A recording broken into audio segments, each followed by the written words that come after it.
After controversy and debate, Israeli security forces begin a crackdown on Jewish terror with 9 arrests and a string of raids on West Bank outposts.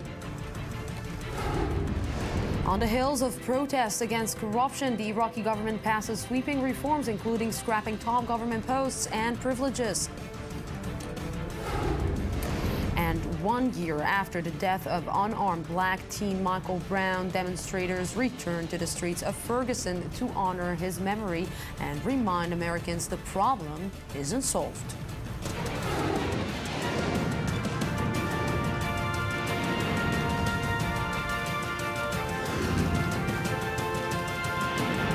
The News Today with Lucy Aharish.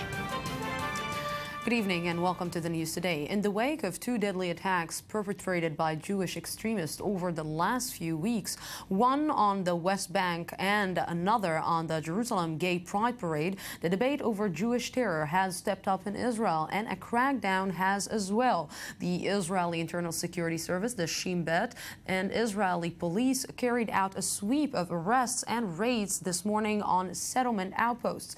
Correspondent Shai Ben Ari and Maher Ben Uriel have more. Israeli police and agents of the Shin Bet, Israel's internal security service, conducted a series of raids on illegal settlement outposts in the West Bank in the early hours of Sunday morning. The targets were young Jewish men suspected of being involved in what has been described by Israeli leaders as a network of Jewish terrorism. 7 homes were searched in the outpost known as Adayad, near the Palestinian village of Duma, where a house was torched in an arson attack 9 days ago, which led to the deaths of a Palestinian toddler and his father. This man, who was among those detained, told I-24 News of his thoughts on the arson attack. Of course it was revenge, of course, there's no doubt whatsoever. It's not a matter of killing them because they belong to a certain race or because we hate them. But all this happens in order to deter the Arabs. 2 arrests were made in Adayad and at least 7 more in the Baladim outpost. Members of the settler community say the actual number of arrests was much higher. In any case, most of the detained had been released by Sunday afternoon, leading some to hint that authorities were only looking to keep up appearances of a crackdown. When Joshua conquered the land of Israel, and it shocks me when I read it, he killed the women and children too. And it's not good that I'm shocked, because if that's what he said, then that's what you're supposed to do. Meanwhile, the Israeli Defense Minister Moshe Ya'alon officially signed warrants for the administrative detention of 2 Jewish extremists held since last week, 24-year-old Meir Ettinger and 23-year-old Aviatar Slonim. The 2 are part of a radical movement known as the Rebellion, which aims, through a campaign of terror and subterfuge, to overthrow the Israeli government and replace it with a monarchical system based on Jewish law. Their administrative detention had been authorized already last week by the Attorney General, and it may see them spend the next 6 months in prison without trial. 370 Palestinians are currently held by Israel under the same procedure, which has often exposed the Jewish state to international criticism. Sunday, however, also saw concern conveyed by representatives of the Vatican, who called for charges to be brought against Bentzi Gopstein, the head of the extremist organization known as Lehava, Flame in Hebrew, after he was recorded expressing support for the burning of churches in the Holy Land. For now, he remains a free man.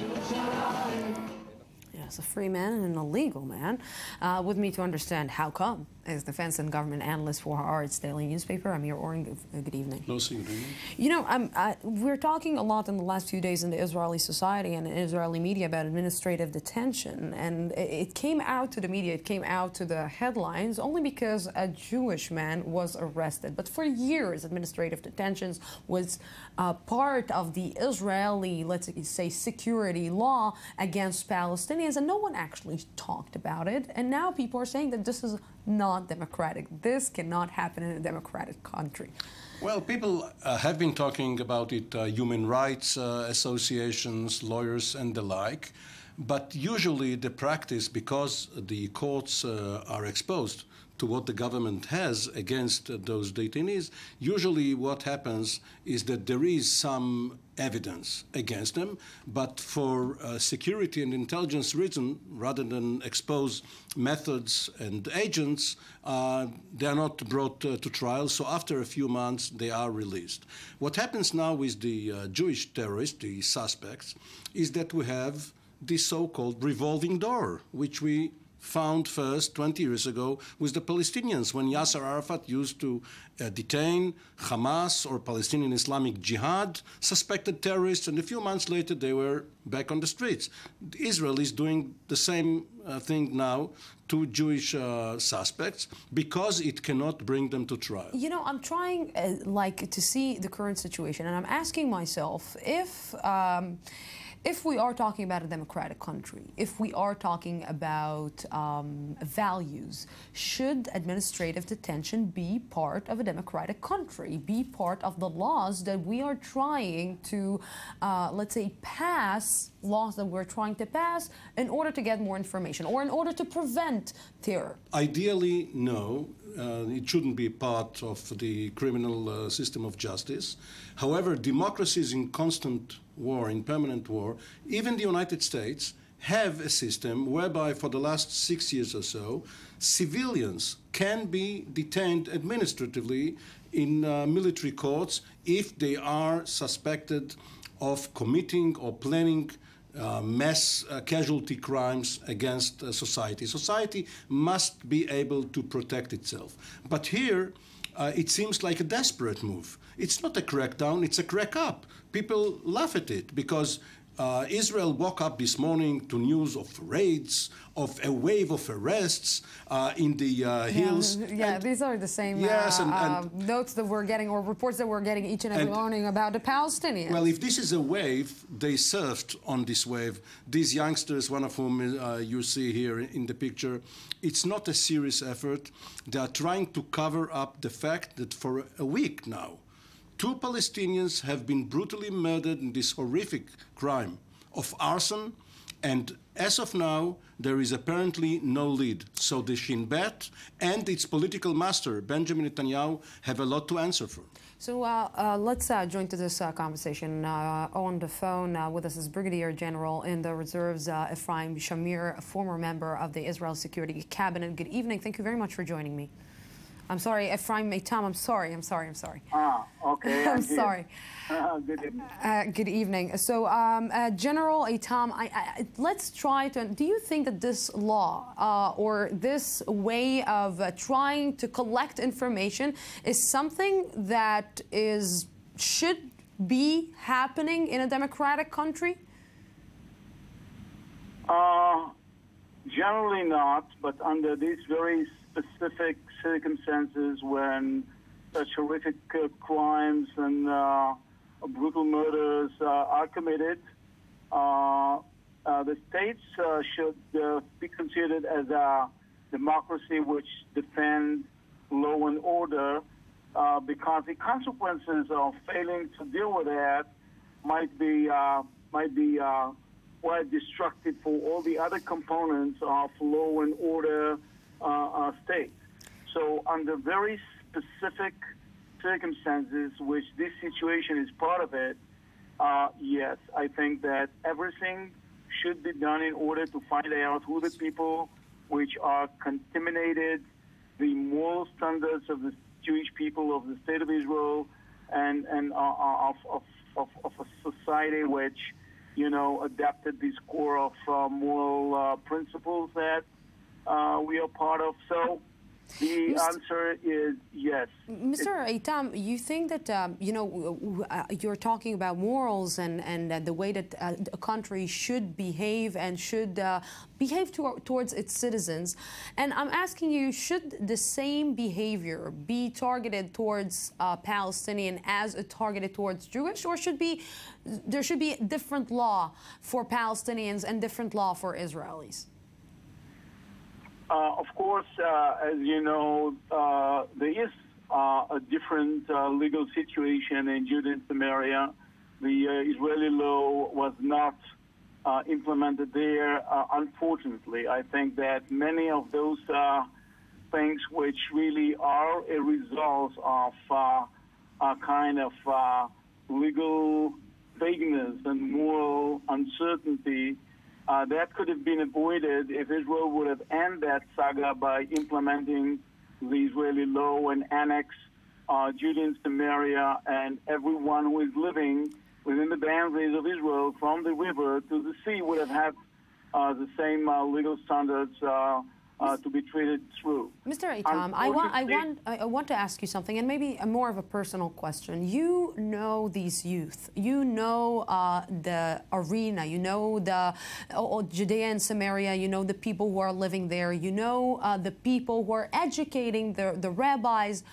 What went wrong? How come these youth are going into a house and burning the people alive inside a house? What went wrong? First, what went wrong, and I understand the desire of some political groups in Israel to make it a very broad issue.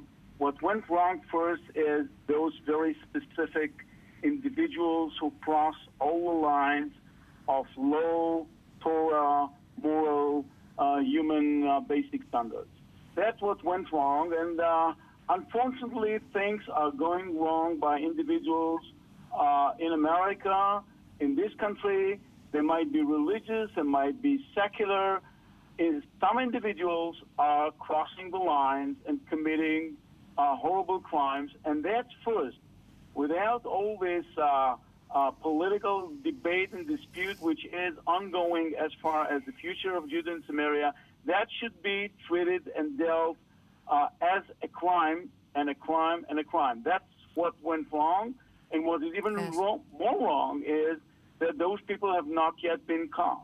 Yes, so definitely. This is the first thing. Now, the more Yes, unfortunately, I don't have enough time, but Brigadier General in the Reserves, Ephraim Eitam, thank you very, very much for this phone call with us.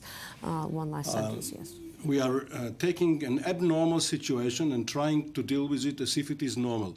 These outposts where the raids have taken place today, these are outlawed outposts which all the governments said they don't want to be there. Yet they are there. Nobody did anything. They are there. They are being validated retroactively. Nobody is trying to dismantle them. And another point. And there are some army units that are protecting them. Of course. This is how abnormality is regarded as normal. Mahmoud Abbas, the Palestinian president, will make use of Israel's failure to protect the Palestinian civilian population when he goes to the international forum. Yes, Amir Oren, thank you very, very much for this. Thank you, Lucy. Thank you. Controversy continues to surround an Israeli law adopted last month allowing the force-feeding of Palestinian detainees on hunger strikes. Part of that has been a UN condemnation yesterday after Israeli authorities said they intend to force-feed hunger-striking Palestinian and alleged Islamic Jihad activist Mohammed Al-An. Yael Wiesner-Levy has the story. New Israeli law adopted last month, which allows the practice of force-feeding prisoners, may be implemented sooner than later. The controversial law, passed with 46 lawmakers in favor and 40 opposed, may be put to use after the International Committee of the Red Cross warned that Palestinian prisoner Mohammed Al-An, an accused Islamic Jihad member who has been detained without charge since November, was at immediate risk of death after 56 days of refusing food. The law has garnered criticism from around the world as the United Nations labeled the practice a violation of internationally protected human rights. An Arab rights group in Israel slammed it as torture.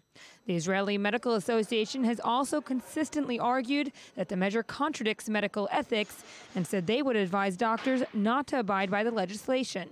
The Israeli government, however, maintains that the new law is necessary, calling the hunger strikers a means to threaten Israel.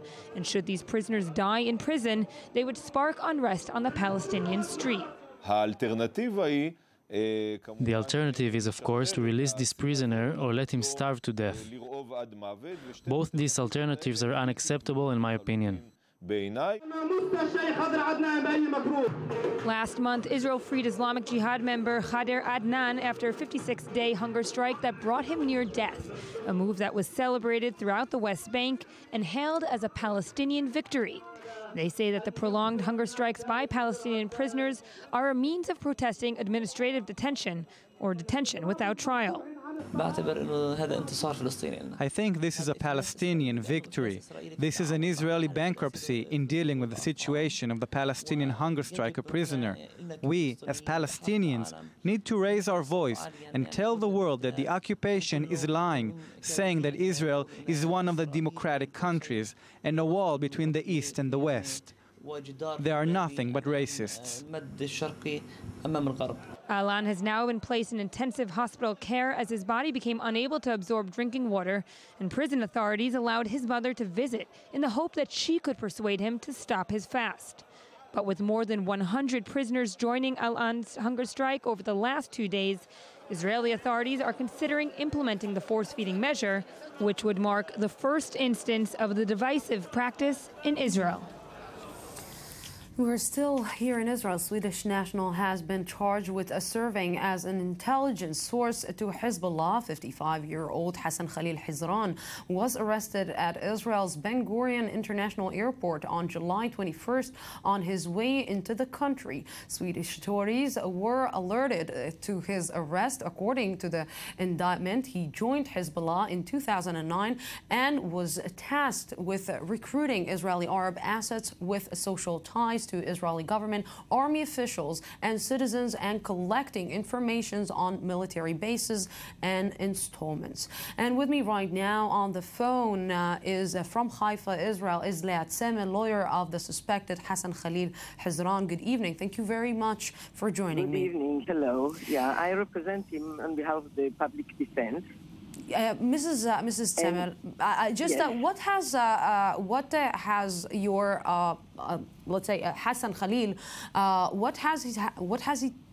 what he is saying about the allegations that he is charged with? Well, first of all, he declares very clearly that he had no intention whatsoever to act against the security of Israel, and he didn't do anything against it. More than that, it's, I think, a regular tragic story of a Palestinian. He was born to a family of refugees from the Galilee in Lebanon, in a refugee camp. And then during the war, in the beginning of the 80s, he left to Sweden and became Swedish citizen. Later on, of course, he has family both in Lebanon and in Israel, in the Galilee. So in the last 7-9 years, he used to come and visit both places. While he was in Lebanon, he was asked by a representative of Hezbollah to try and find out or recruit any Israeli to help the Hezbollah. And he was never really organized in the Hezbollah, but he was asked to do this service. He did come to visit in Israel, to visit his relatives, and he never tried to implement what he was asked to do. Never, ever. Did you see the legal materials? Did you see I didn't see all the legal material yet, but I did meet him finally. After about 10 days of interrogation, I was allowed to meet him. And I realized that, he confessed to what more or less is in the charge sheet. But it is a very, very mild charge sheet. It is nothing like the headlines it did already. Do you think that these kind of accusations can just come up from nowhere? I didn't say so. He did visit. People did talk to him. But while he was visiting his relatives, he never tried to implement any of the demands that were done to him. Yeah, he was asked to try and find out whether he can find any Israeli to help the Hezbollah. He did not try to do so, and he refused to do so. He went back to visit his family in Lebanon, and he told the Hezbollah that he's unable to do it, he doesn't intend to do it, he does not want to do it. He received some threats. From the Hezbollah? From the Hezbollah, that they are powerful and they can cause him all kinds of damages, and yet he refused to continue. He was detained when he came on the 21st of July in the airport. His family, with whom he came, his wife, children, and grandchildren, were allowed in, and he was interrogated, and for the first 10 days, I was not allowed to meet him at all. You know, the systems of the security services to prevent him from any contact with the outside world and to hold him in isolation. Yes. Of course, it's a fact. And right now, the interrogation is over, I'm happy to say. And the result is very, very poor. There is a poor, very shallow charge sheet that I think they would better not forward it, but they did. Yes. We'll see. I'm sure it will not be something very serious. Yes. Mrs. Latsemel, thank you very, very much for this conversation with us. And we're going to Iraq. Weeks of demonstrations in Iraq against corruption have culminated in a package of sweeping reforms passed today. What are they, and can they make a difference? Ayman Siksik reports. A potential win for Iraqi Prime Minister Haider al-Abadi, as the cabinet approved a reform plan on Sunday that would abolish the 3 vice presidential posts as well as the office of the Deputy Prime Minister. The move follows weeks of protests for tougher reforms and is aimed at reducing government spending. But it also clears the stage of competition for al-Abadi, who had demoted his predecessor Nouri al-Maliki to the largely symbolic deputy position last year. Today's reforms would effectively sack al-Maliki. So far, it seems the people may have also achieved what they wanted. It was a good decision, and the Iraqi people welcome it. They should have removed all the posts that have been accused of financial mismanagement and corruption. This is good, and we hope that this is the beginning of a process to rebuild institutions and infrastructure. There are a lot of things that the Iraqi people need. Financial corruption remains a pressing concern for Iraqis, and al-Abadi's plan also calls for the review of all corruption cases by a committee of experts, with new trials for officials suspected of misconduct. Discontent with government services, mainly mass power cuts during Iraq's record-breaking heatwave, have turned citizens against politicians, large numbers of whom are perceived as a burden on government budgets. It is a good decision, and we want more of these decisions to be taken. It was a bold move, and we can describe it as progress, but there is a lot more that needs to be done. But al-Abadi's challenge reaches further than financial wrongdoing. Since assuming power a year ago, he has largely failed to tackle the spread of the Islamic State terror group. Just last week, al-Abadi's defense minister announced that more than 2,000 Iraqis were executed by IS militants in the northern province of Nineveh. The killings took place in parts of Iraq where access is severely limited due to IS control, highlighting al-Abadi's ongoing struggle with defeating the terror group. And with me right now, Senior Middle East Analyst Ali Waqid. Good evening. Thank you very much for coming. Ali, can you actually fight corruption when the country is falling apart?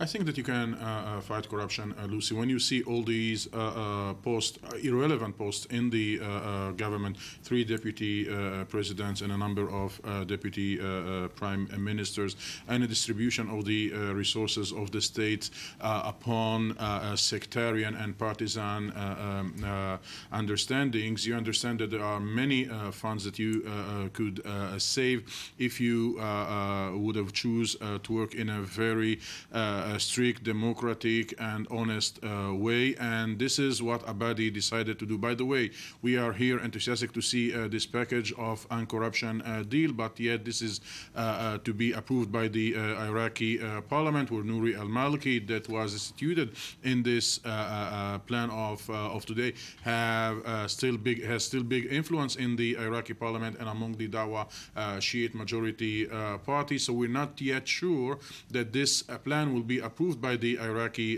parliament, but this is a good sign from Haider al-Abadi, no doubt. If this, like you're saying, it's a good sign, what are the chances that it actually will pass? Because, you know, fighting corruption, it's also got to do with education, like fighting terror, like trying to change, like democracy, to educate for democracy. This is part of the education. How can you come, for example, to people who have like some political benefits that they want to gain from this specific situation, to tell them, you know what, from now on, it doesn't work anymore, after years and years that it worked like this is a big question, whether Abadi plan will be reduced to its symbolic aspects, or it will be really touching the Iraqi budget, and it will be touching the Iraqi fees and expenses of the states. We know that, for example, we were talking, I mentioned here, the wave of heat, and we know that the Iraqi senior responsibles are receiving privileges in the matter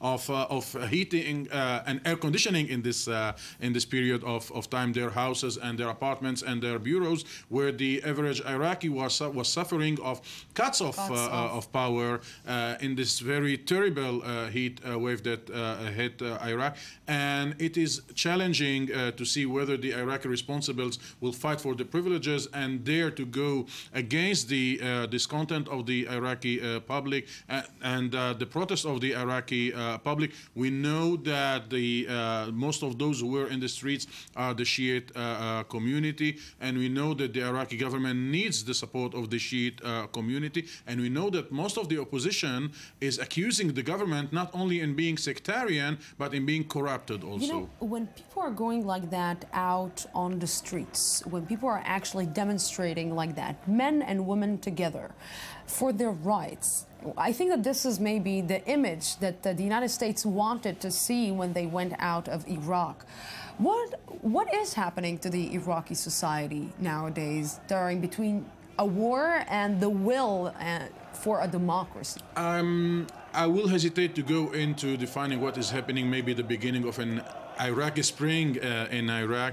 It is a kind of mass protest, and the question is whether the Iraqi sectarian conflict will help the government, or precisely will help those who are using these privileges in order to contain this protest, or to accept the demands of the people, reduce expenses, and bringing more democracy and bringing more transparency to the public funds and to the public budget, and accept to give up, for example, a terrible number of tens of bodyguards for every Iraqi responsible. This is a phenomenon that we did not see elsewhere. This is a matter of status. This is the sign of an Iraqi responsible to show his community, I am surrounded by a number of bodyguards, which cost huge amounts of money to the public treasury. And this is the big question, whether Haider al-Abadi, that was elected in order to correct what made Nouri al-Maliki in his 6-7 years of power, and if in the social and economic he will dare also to touch the system that was established by Nouri al-Maliki. Ali Waqid, thank you very, very much for this. Iraqi Spring, you said. Maybe yes, maybe no. We're going out for a small break, 2 minutes, and then I'll be back for the rest of the news today. Don't go anywhere.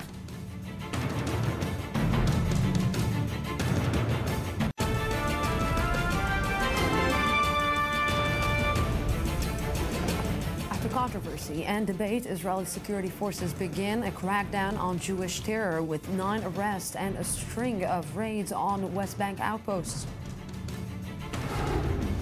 On the heels of a protest against corruption, the Iraqi government passes sweeping reforms, including scrapping top government posts and privileges.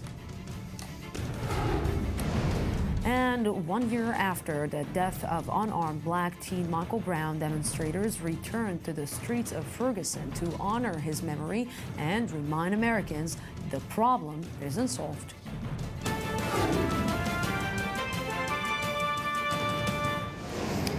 Welcome back to the news today. Ferguson, Missouri is today marking 1 year since unarmed black teenager Michael Brown was shot dead by a white police officer, sparking nationwide protests.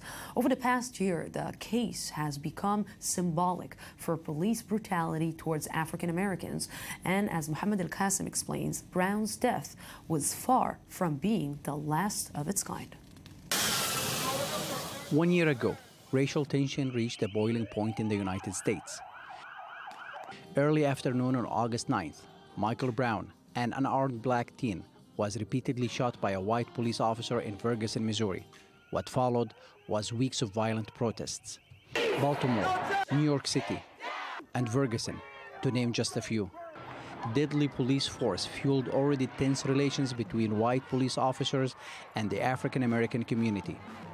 Torched stores, smashed cars, thousands took to the streets to show their anger and frustration. But Michael Brown was not the end of it. Freddie Gray, a Baltimore resident, died in police custody from injuries suffered during his arrest, despite repeatedly telling officers he was unwell. Walter Scott, a father of 4, was shot 5 times in the back as he ran away from a police officer during a routine traffic stop. Eric Garner, who had asthma, died after being placed in an illegal chokehold by a New York City cop. Just this past Friday, police in Texas fatally shot dead Christian Taylor, a 19-year-old unarmed black man. Even President Barack Obama had to repeatedly call for calm.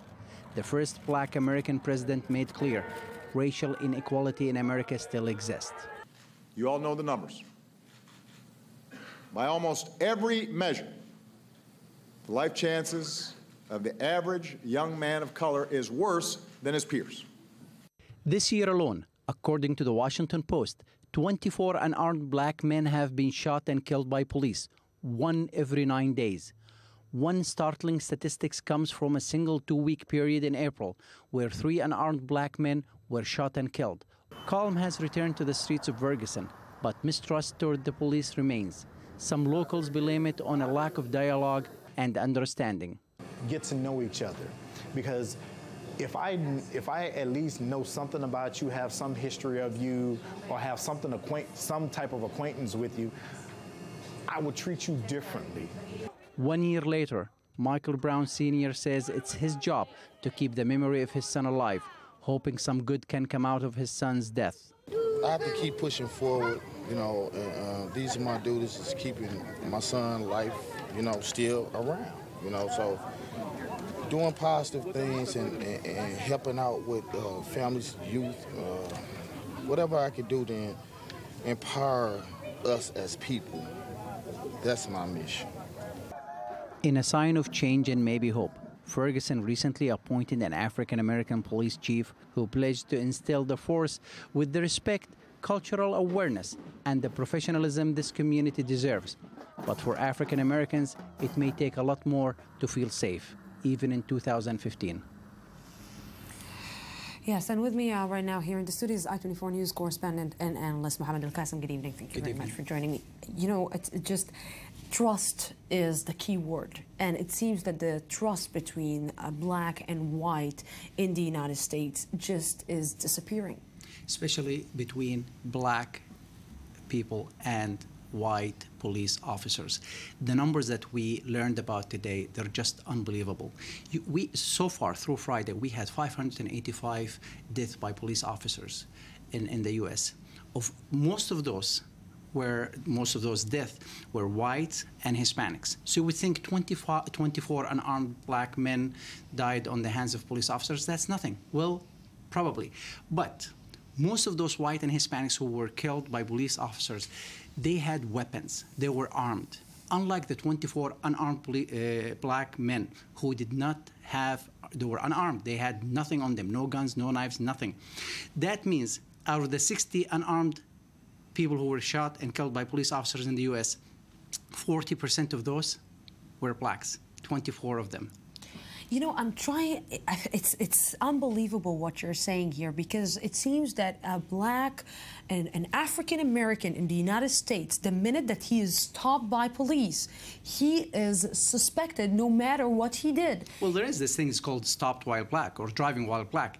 If you're a black person driving anywhere, most likely you have more chances of being stopped than any other race or color. And that's why there's no trust from the black community toward police officers. Had the police departments, and I think more and more now, something good must come out of these things, you know, sadly to say, but the police stations and police officers must learn how to deal with black people. You know, what amazes me is how come that during this year, no, let's say, educational programs were submitted or were being educated or being taught by any official people in the United States. Lucy, what you're talking about is what's supposed to happen. However, it's not happening on a federal level, and it's not happening because it's a system. You must do it. Police units are doing it on their own. Ferguson appointed a black police chief, and he promised that he will do whatever it takes to teach his officers how to treat black and basically how to treat everybody as humans. How to treat human beings, exactly this. Mohammed Al-Qasim, thank you very, very much for this. And we're going to, let's say, a party. We begin now with Donald Trump, who's being told he has finally gone too far following his comments on CNN about Fox anchor and GOP debate host Megyn Kelly. Conservatives are saying he crossed the line. More on the next report from ABC. Tonight, Donald Trump upping the ante, intensifying attacks on Fox's Megyn Kelly. She starts asking me all sorts of ridiculous questions, and you know, you could see there was blood coming out of her eyes, blood coming out of her wherever. Apparent payback in an interview with CNN tonight for tough questions at Thursday's Republican debate. You've called women you don't like fat pigs, dogs, slobs. Trump's latest comments are triggering new outrage, some believing he was referring to female hormones. He's not invited. I'm sorry. The backlash was swift, a conservative summit in Atlanta dumping Trump from the lineup. It's really weak and pathetic to take a tough question from a journalist and assume she's having her period, and that's why she asked you a tough question. Trump has tried to clarify, tweeting, "You could see blood coming out of her wherever," nose. Later adding, "Political correctness is killing our country, weakness." Some conservative women at the very event he was banned from aren't buying it. I found his comments to be degrading and unpresidential. Disrespectful to not only Megyn Kelly, but just to women in general. Trump's rivals, who have been timid to attack, now piling on the frontrunner too. Come on. Do we want to insult 53% of all voters? What Donald Trump said is wrong. That is not how we win elections, and Mr. Trump ought to apologize. Carly Fiorina, the only Republican woman in the race, tweeting, "There is no excuse. I stand with Megyn Kelly." So far, Trump not apologized. Yes, and with me right now is Dov Lipman, political analyst and former member of Israeli parliament from the Yesh Atid party. Good evening. Thank you very much for joining me. Lucy. Let's give the numbers, okay? NBC's post-debate poll shows that Trump is at 23%, Cruz 23%, Cruz at 13%, Carson at 11%, Rubio and Fiorina tied at 8%, and Bush and Walker at 7%. This is unbelievable. It is. I watched the debate and I said to myself, okay, just this, before the whole Megyn Kelly fiasco, he's going to plummet from this. I really thought so. If I was here, I would have sat here as an expert saying that's the end. The way he spoke, calling people stupid just the way he spoke and the way he, about the Mexican government, the things that he said and how he said them, I sat there. By the way, my children sat there and said, he can't be president of the United States. And yet he rose in the polls nonetheless. Yet he can. It's you know, we started this journey by saying that it will last 1 week, 2 weeks, 1 month maximum. And he is ending up leading this race.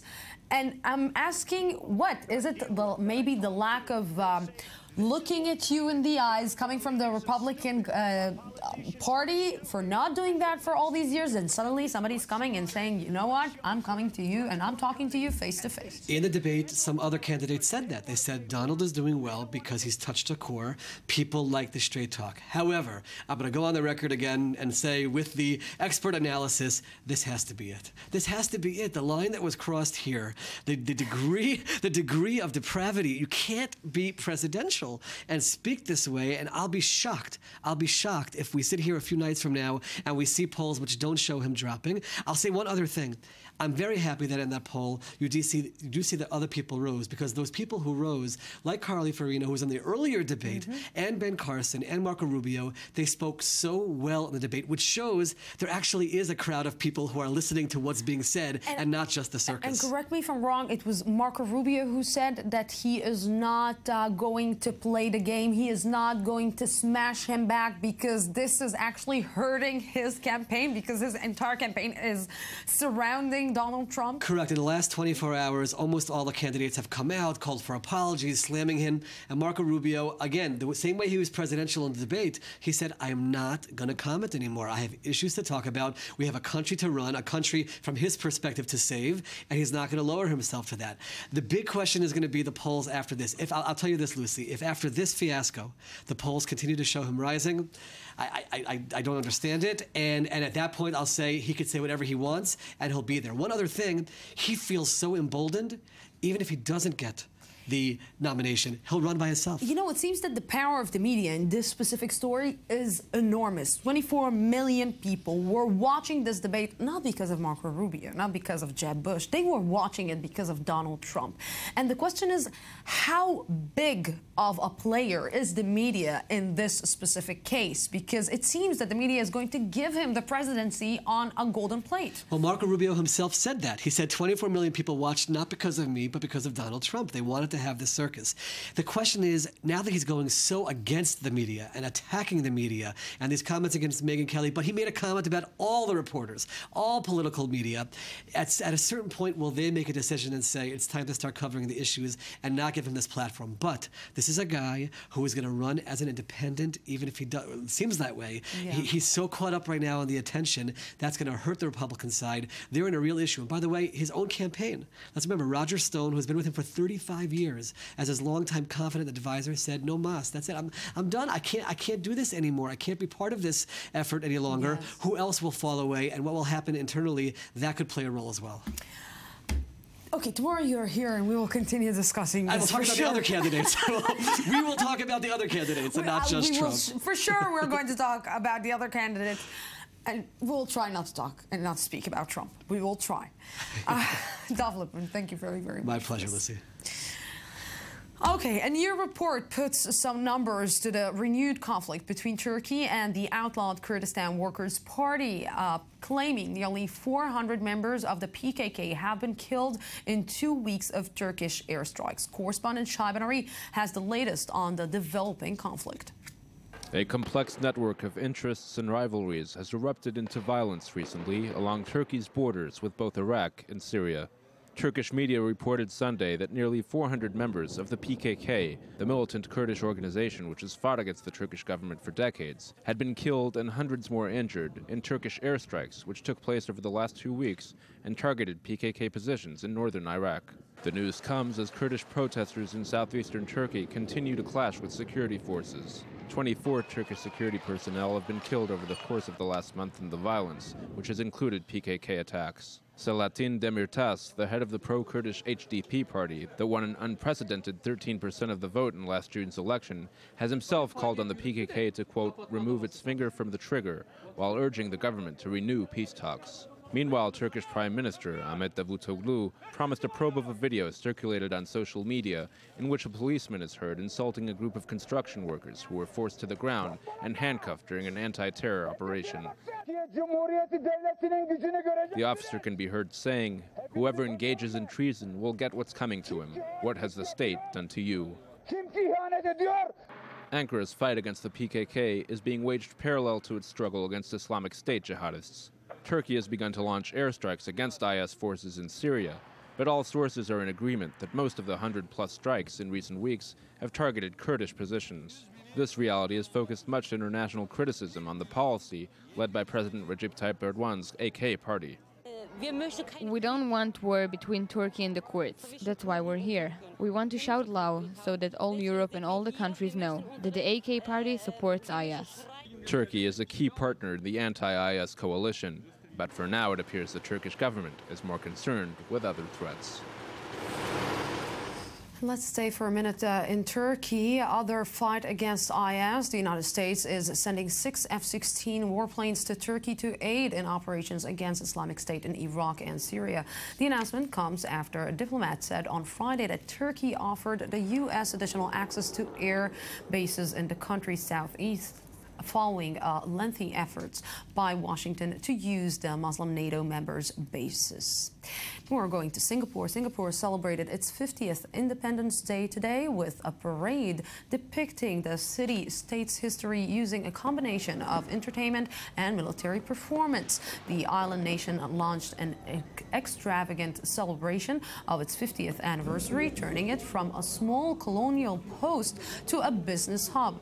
The parade included fighter jets and fireworks for an audience of 200,000 and millions watching on TV.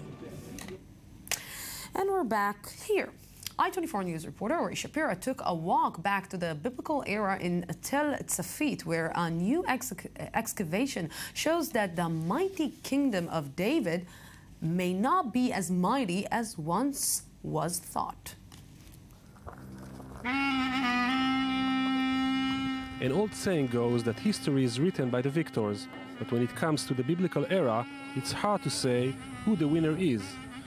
A new archaeological finding in Tel Tzafit, southern Israel, reveals some interesting details on the balance of power between the Israelites and the Philistines back in the Iron Age around the 10th century BC. According to the new findings, what was once considered the mighty kingdom of David was actually much smaller than thought. The kingdom of God was a large, prosperous, and strong kingdom. And if that's so, the possibility of the Judite kingdom, which is to the east of us in the Judean hills, to expand westward into Philistia would have been limited. And thus we doubt whether the Judite kingdom during the 10th and 9th century actually controlled or captured Philistia. The excavation by a team of archaeologists and volunteers led by Professor Aren Meir from Bar Ilan University uncovered powerful fortifications in the biblical Philistine city of Gath. According to Professor Meir, the biblical narrative doesn't always agree with the archaeological evidence. The image of the Philistines that we have culturally is the Philistines were the enemies of the Israelites, and they were sort of the barbarians. The Philistine culture was a very vibrant, international, technologically advanced culture, and we see very, very nice evidence here at the site.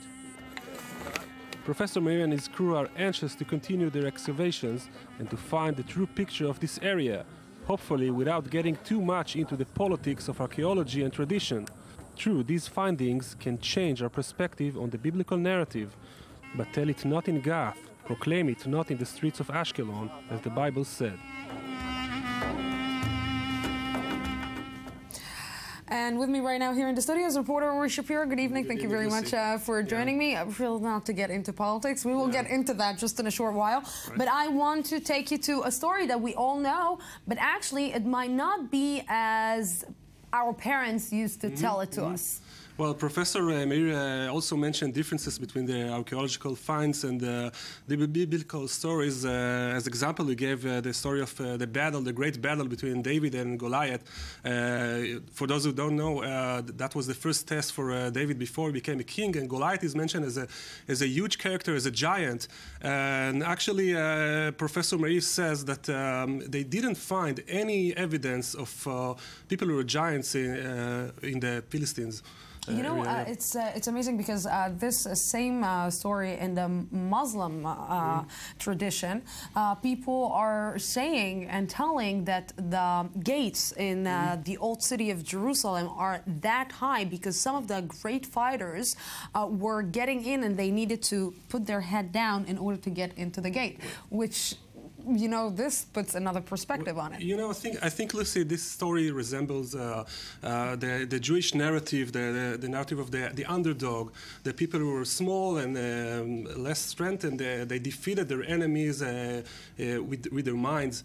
And we can see the differences. Definitely, we can see the differences. But it also, you said that they are hoping not to get into the political aspect of this thing. But just a few weeks ago, you were sitting here and you were talking about the ceramic jar that was found and the Hebrew scroll.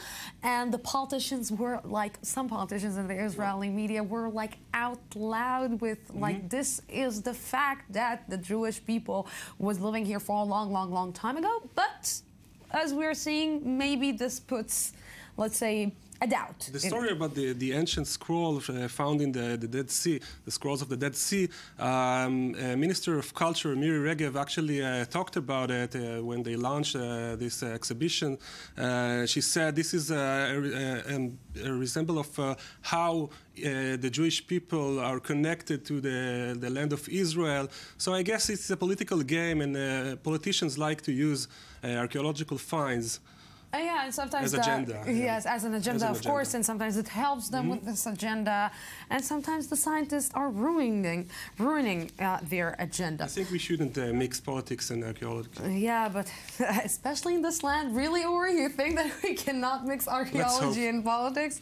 Somebody will mix it eventually. Let's keep it professional for a while. Yes, keep it professional, definitely. Uri Shapira, thank you very, very much for this. Thank you. Yes, and we're still in this area, in Israel. In some of Israel's ultra-Orthodox neighborhoods, there is the unusual sight of segregation between men and women. Last week, on an unsegregated bus, one Israeli woman encountered behavior that has since generated a lot of buzz. Mael Ben-Uliel has a story. Some have already nicknamed her the Israeli Rosa Parks, an icon and symbol for the fight against racial segregation in 1950s America. Rosa Parks shot to global fame when she refused to give up her seat to a white passenger on a bus in Montgomery, Alabama in 1955. Anna Shulkin also refused demands she give up her seat and move to the back of a public bus after she was forcefully asked to do so by ultra-Orthodox passengers. There were 3 Orthodox men. 2 of them were rather old and the third one was a teenager. The teenager stood up, turned his back to me, and without even looking at me, pointed his finger towards the back of the bus and said, "Go to the back, your place is in the back." Then all the men in the front started to do the same and yelled at me. It did pressure me. Shocked, Anna took pictures with her mobile phone. Though forbidden by law, segregation between men and women does exist in Israel and is mostly present in some of the bus routes passing through ultra-Orthodox religious neighborhoods. I got on a regular bus 36 that goes from Ramat to Strauss. We're not talking about a segregated line. There's even a sign at the front of the bus that says so. The air conditioning didn't work. I couldn't see from how many people there were. The only spot that was open was the place at the front of the bus. Rabbi Uri Regev is the president and founder of an association whose goal is to create balanced coexistence between religion and democracy in Israel. First of all, it should be pointed out, this is not from the Torah. This is not from the Talmud. This is a reflection of growing radicalization, growing extremism in religious life in recent decades. The idea of the segregated bus line started in the 70s with a few pilot buses and has now become a monstrous phenomenon of thousands of rides a day. When asked about the subject, the Egged Bus Cooperative answered with this statement. Egged condemns with disgust all manifestations of racism and harassment of passengers, including religious coercion of any kind. We do not tolerate violence and intimidation in the public sphere in general and in the buses in particular. For years now, incidents like the one Anna went through have been rather common in some of the buses in Jerusalem and the rest of the country. A little over 3 years ago, the Israeli Supreme Court ordered the Ministry of Transport to regularly conduct inspections on bus routes affecting this type of segregation. Despite the order, and as Parliament's Center for Research and Information has admitted, to this day, no inspection has yet been made. Yes. And with me right now to give me more good news is Alex Coman, value creation expert at the Academic College of Tel Aviv. Good evening. Hello, Lucy. The prices of apartments. I'm not going to be able to buy any apartment in the near future in Israel, am I? Unless it's a cardboard box. I think with our weather, I think cardboard boxes are the best. How come, Alex? Well, first of all, the government has failed for over 10 years to regulate apartment prices, and actually they've gone up and up and up, and now we're talking about 168 salaries per apartment. That's the interesting measure, because it means that you need 168 months to work. Average salaries? Average, but all of the money. I mean, you would not eat, you would not breathe anything, which is incredible. It's like, it's just like all your life. Just your to work only on getting an apartment. You know, how come the Minister of treasury, the finance minister is not actually getting in and doing the job that he put himself to do. Well, actually, he's doing the job, and that's why the prices went up. That's the irony of the thing, because basically what he's doing is trying to reduce demand. In order to reduce demand, he's trying to throw investors out of the market. He wants to say, if you're buying your first apartment, you should not pay high taxes. If you're buying the second or investment, you should pay taxes. And so sales rose by 79%. 50% of that were investors who rushed to buy during the month of June to buy apartments before the tax increase from something like 5% to 8%. So what does it mean for us? What does it mean that we are going to experience, like, from what you're portraying here, it seems that we will never be able to buy an apartment in Israel in a decent price. Well, you would be able to, assuming that, first of all, How many rich people are in Israel that are able to buy all the apartments that I'm seeing that people are building, the construction? Well, because money, normally when you put your money in the bank, you would get interest. But because interest rate today is a joke, what people who have savings do is they buy apartments and they rent them to sad people like yourself. And so, sorry, but we need a sad moment in the program now. So, yeah. But I believe that in the long term, Kahlon will have effect because he's really determined on You made me a sad, sad, sad woman, Alex. But sad woman. Dr. Alex Coleman, thank you very much for making me sad. And we're going out for a small break, an update from our news desk. Hopefully, I'll be back for the third part in a happy mood.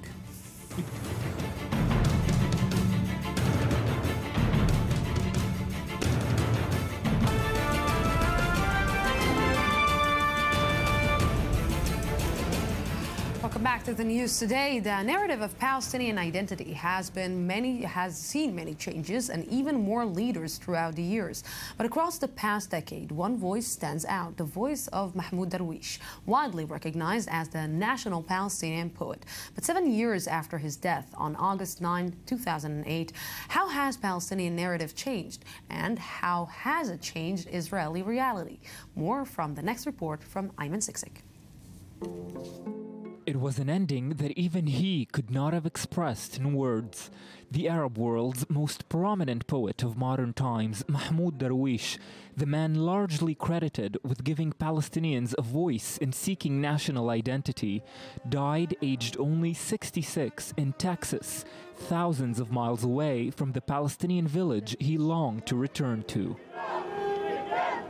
August 9th, 2008, the West Bank.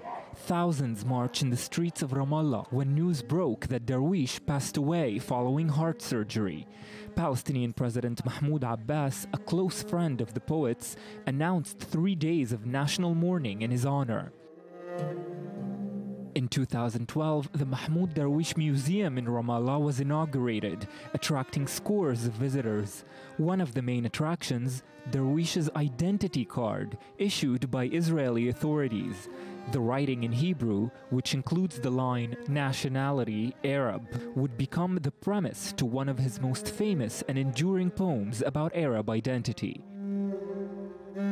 Write down, I am an Arab, and my ID number is 50,000. I have 8 children, and the 9th is due after the summer. So will you be angry? Born in the village of Al-Birwe, next to the city of Acre, Darwish dealt extensively with issues of memory and loss, both national and private. His family home, now in ruins, has become an attraction for his followers from across the Arab world. In the era of Palestinian leader Yasser Arafat and the narrative of Palestinian resistance, Darwish symbolized what seemed to be something greater, a desire to belong after exile and displacement.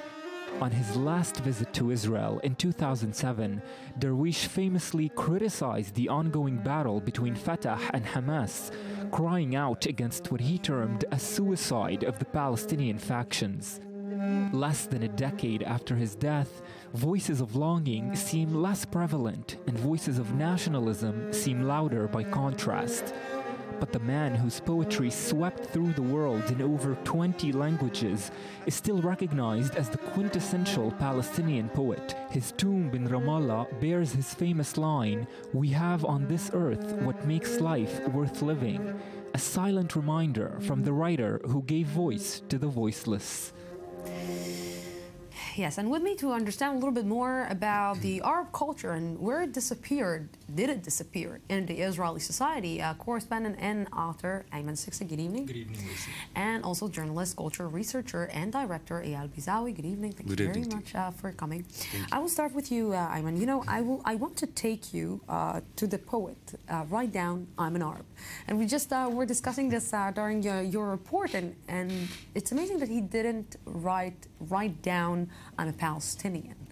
And when I'm thinking about it, it's like when you're referring to the difference between a Jew and Arab, is that a Jew is a religion and nationality, and an Arab is only a nationality. Maybe his religion was also an Arab? Well, I think his religion was the freedom of poetry. He wanted to be free from these restrictions of definitions. And part of the reason I think why he said, "Write down I'm an Arab and not a Palestinian," is because he recognized that there is a tension in the Palestinian narrative between Arab and Palestinian. And this is something that's true for Arab nationalism everywhere, not just for Palestinians. And this is also part of the reason why there has been so much controversy around his poems and his relations with Israel. He wrote poems where he sympathizes with the soldiers, with the IDF soldiers, saying he sees them as victims of the situation too. And it's funny that, and I guess we'll talk about it even more now, that though his poems were widely translated to Hebrew, he's still banned from being taught in schools here. How come, you know, because I'm asking also how come it's banned, although he showed some, let's say, objectivity on the issue. How come he is banned? And how come the Palestinian society hasn't had another poet in his... Like him, yes. Yes. Well, it's banned here in Israel because of the conflict between the narratives.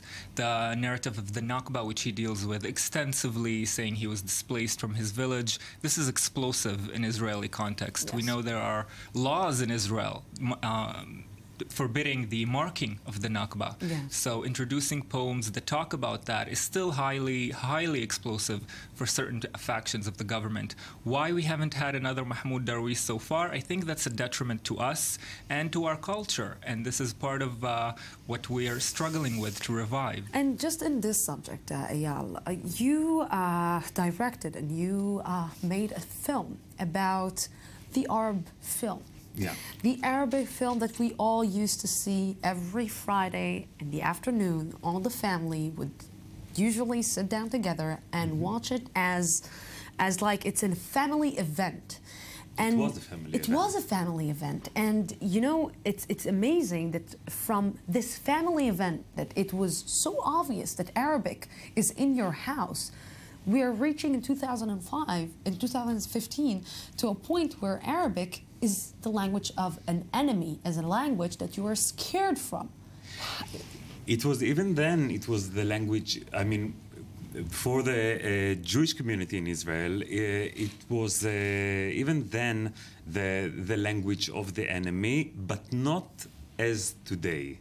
And it's not only the Arabic movie of Friday afternoon, it's also all the programs for kids. Yes. That were my generation. We grew up on a kids program. Bill Sebastian. Bill Sebastian. Yes. Jara Karibak. حكايات Khalil. And there were the big restaurant. Yes. And there were much more others. And this is the kids program that we grew up on. The language itself wasn't strange to my generation, also because a lot of us, our parents came from Arab countries, and also those who didn't come from Arab countries, they still grew up on this Arabic movie or the kids program. You know, if we're looking right now at, let's say, the networks in Israel, and the fact that when you see an Arab contestant in a reality show, it's a headline.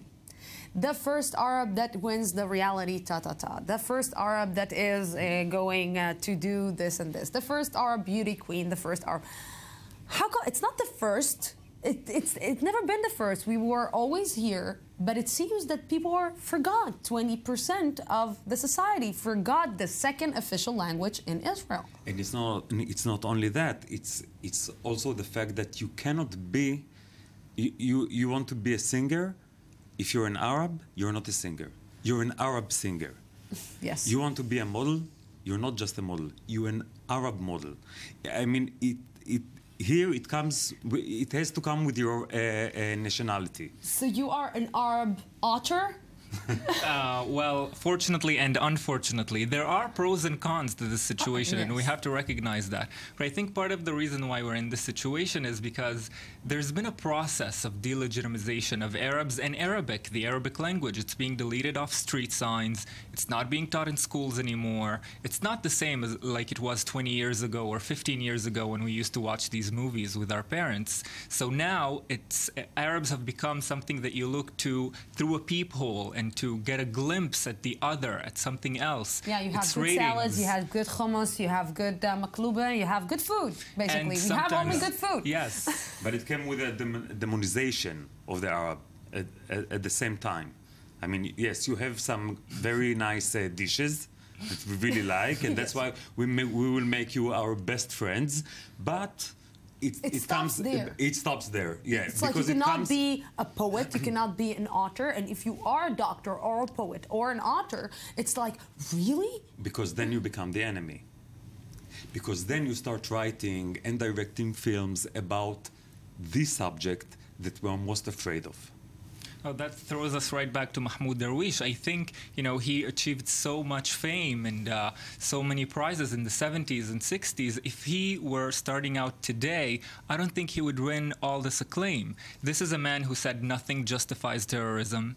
This is a man who said Hamas's victory in Gaza would bring a disaster to the Palestinian people. If he were alive today and doing these things and saying these things, we have to wonder, would the Palestinian society, the Arab society at large, accept him in the same way, because the national narrative of Palestinians has changed a lot since. If we're looking at the Israeli society, I wonder if he was still alive saying these things, would the Israeli society, Jewish society, would have accepted him and said, wow, this is a different voice in the Palestinian side.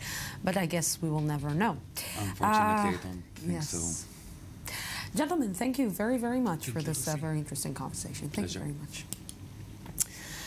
Now we're going to Miami. Yes, nearly 200 young ladies are auditioning for the Miami Heat, hoping to get a spot on the famous dancing squad.